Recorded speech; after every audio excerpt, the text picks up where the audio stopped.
زندان شام کے اندھیرے میں کئی دن اور رات گزر جانے کے بعد ایک دن امام حسین علیہ السلام کی لاڈلی بیٹی جناب سکینہ نے اپنے بھائی امام زین العابدین کے پاس جا کر ایک سوال کیا، بھیا سجاد، آپ امام وقت ہیں اور امام وقت ہر علم سے آراستہ ہوتا ہے، آپ مجھے بتائیں پیاس کی کتنی منزلیں ہوتی ہیں؟ جناب سکینہ کا یہ سوال سن کر جناب زینب تڑپ گئیں اور آگے بڑھ کر جناب سکینہ کو گود میں اٹھایا، پیار کیا اور کہا، میری بچی تو ایسا کیوں پوچھتی ہے؟ امام سجاد نے کہا، پھوپھی اماں، سکینہ نے یہ سوال اپنے وقت کے امام سے کیا ہے اور مجھ پر لازم ہے کہ میں اس سوال کا جواب دوں۔ امام زین العابدین نے فرمایا، بہن سکینہ، پیاس کی 4 منزلیں ہوتی ہیں۔ پہلی منزل وہ ہوتی ہے جب انسان اتنا پیاسا ہو کہ اسے آنکھ سے دھندلا سا دکھائی دے اور زمین اور آسمان کے درمیان کوئی فرق محسوس نہ ہو۔ جناب سکینہ نے کہا، جی ہاں، میں نے اپنے بھائی قاسم کو بابا سے کہتے سنا تھا،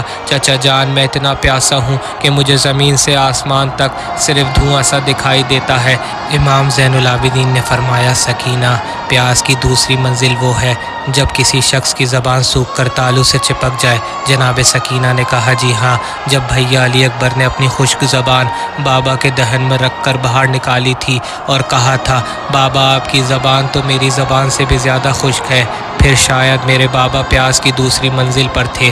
امام زین العابدین نے فرمایا، سکینہ، پیاس کی تیسری منزل وہ ہے جب کسی مچھلی کو پانی سے باہر نکال کر ریت پر ڈال دیا جائے اور وہ مچھلی کچھ دیر تڑپنے کے بعد ساکت سی ہو کر اپنا منہ بار بار کھولتی اور بند کرتی ہے۔ جناب سکینہ نے کہا، جی ہاں، جب میرے بابا نے بھیا علی اصغر کو کربلا کی جلتی ہوئی ریت پر لٹا دیا تھا تو علی اصغر ویسے ہی تڑپنے کے بعد ساکت سا تھا اور اپنا منہ بار بار کھولتا تھا اور پھر بند کرتا تھا۔ شاید میرا بھیا علی اصغر اس وقت پیاس کی تیسری منزل میں تھا۔ امام زین العابدین نے فرمایا، سکینہ، پیاس کی چوتھی اور آخری منزل وہ ہے جب انسان کے جسم کی نمی بالکل ختم ہو جائے اور اس کا گوشت ہڈیوں کو چھوڑ دیتا ہے، پھر انسان کی موت ہو جاتی ہے۔ اتنا سننا تھا کہ جناب سکینہ نے اپنے ہاتھوں کو امام زین العابدین کے آگے کیا اور کہا، بھیا سجاد، دیکھیں میرے جسم کے گوشت نے ہڈیوں کا ساتھ چھوڑ دیا، میں شاید پیاس کی آخری منزل پر ہوں اور عنقریب اپنے بابا کے پاس جانے والی ہوں۔